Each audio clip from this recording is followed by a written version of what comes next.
Good morning everyone. I am Ganga Devi from SFR College. In this tutorial, we are going to see what is the OSI model used in networks. So OSI means Open System Interconnection. It is developed by ISO, International Organization for Standardization, in the year 1984.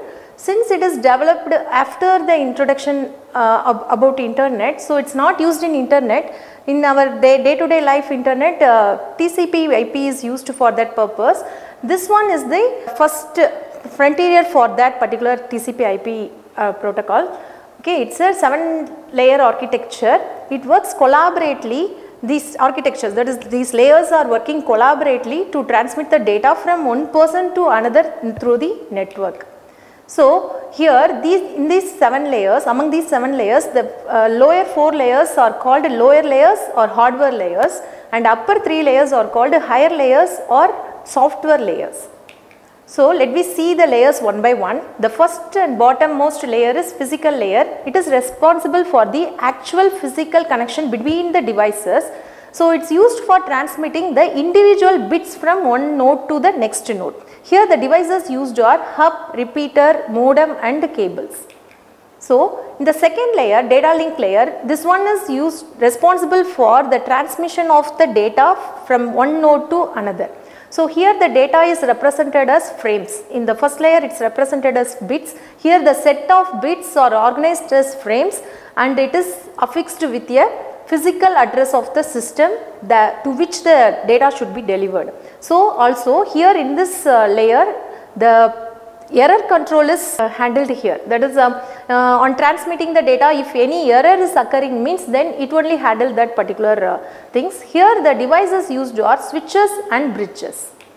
The third layer, network layer, this one is responsible for the transmission of the packets. So from the frames now it's getting transferred into packets, that packets from one host to the other. So it take care of the packet routings. So it needs to choose the shortest path for transmitting the data from one position to another. Here the senders and receivers IP addresses are getting placed in the header, that is it affixed with the header. The devices used are routers and switches. The fourth layer is the transport layer. It is the heart of the OSI model. So it is handled by the operating of our system. Okay, so it's responsible for the end-to-end delivery of the complete message. Here the data is handled as the segments.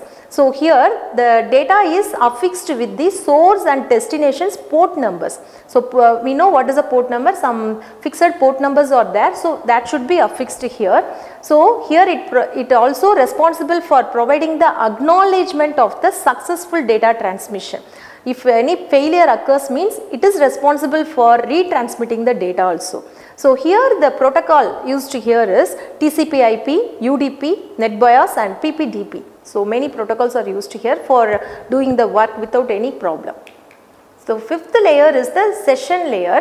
So here it is responsible for the creation of the connection between the two systems. The connection should be secured and it should be authenticated, and it's mainly responsible for maintaining the session between the users. Okay, so here the protocols used are NetBIOS and PPDP.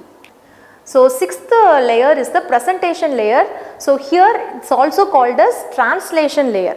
So here the data from the application layer is getting extracted and manipulated as per the format we are requiring to transfer it through the network. So here the data encryption and decryption is performed using some key values for the security purpose. That is to hide the main details from the hackers in between the network. Okay, so it provides the data compression also. So if the data is too large means then it may take too much time to transfer over the network, right? So that's why it's mainly used for data compression also. Here the protocols used are JPEG, MPEG and GIF images. So last layer, at the topmost layer is the application layer. This is also called as desktop layer. This is where we are working. This is where we are producing our data.